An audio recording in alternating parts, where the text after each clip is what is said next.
All right, well, good morning, good afternoon, or good evening, depending on when you are watching this video. Parents, students, I'm making this video because last week we did have some issues with distributed property and partial product. So I wanted to make this video so you guys can watch at home and do some more practice problems using the distributed property. So what is the distributed property? It basically says you can break apart a larger problem into smaller problems. So let's take a look at this example. We have 18 times 4. 18 times 4 is a pretty big problem, but we can break that down.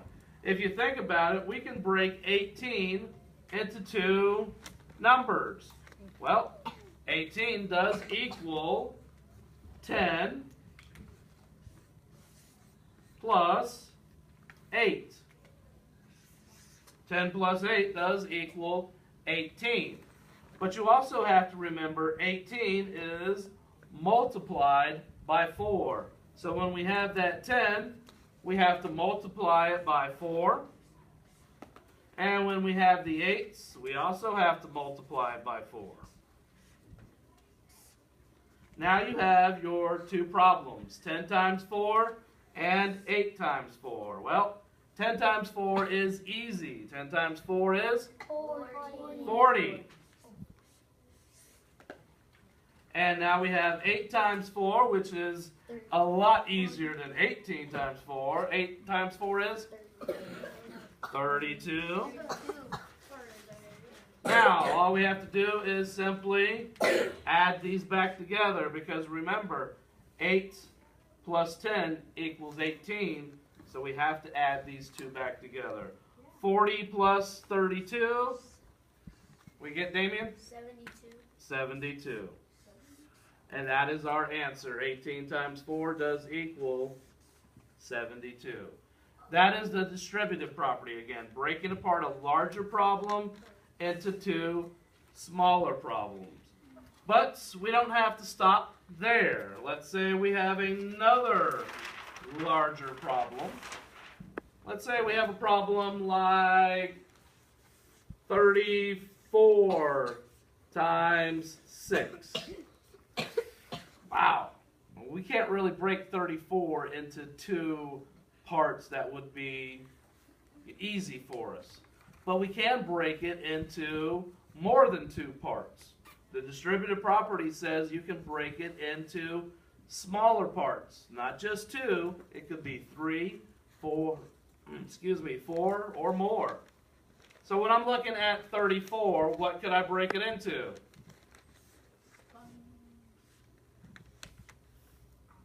What can I break it into, Elena? You could break it into 4. I could break it into 4 plus 10. 10 plus 10. 10 plus 10. There you go. Plus So we could have 34 broken into 10 plus 10 plus 10 plus 4. That all equals 34. But remember again, all of that is times by 6. So we could have 10 times 6 plus 10 times 6 plus 10 times 6 plus 4 times 6. Well, 10 times 6, that's pretty easy. Agatha? 60. And obviously that's 60. And that is 60. What about 4 times 6? 4 times 6, Oscar? Ooh. Jonah, help him out. 24. Now we simply have to add them back together. 60 plus 60 plus 60 plus 24. Well, I know 60 and 60 is 120 plus 60 and 24. Jonathan? 6. So 6 plus 2 equals 8. How about, you know what, guys? I always say, if you have a problem like that, Don't solve it going side to side. Solve it going up and down. So 60 plus 24. 0 plus 4. 0 plus 4 equals 4. 6 plus 2. 8. There you go. So we have 84.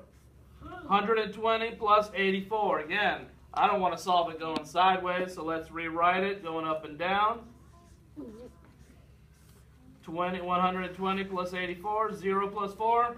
4. 4. 2 plus 8. 10. We write our 0. Regroup our 1. 1 plus 1. 2. And there is our answer. 204.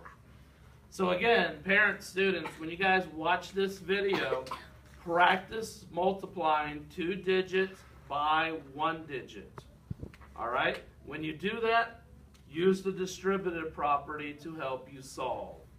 If you need any help, just simply watch the video again as we work through it. All right? Any questions? Just let me know. Bye-bye.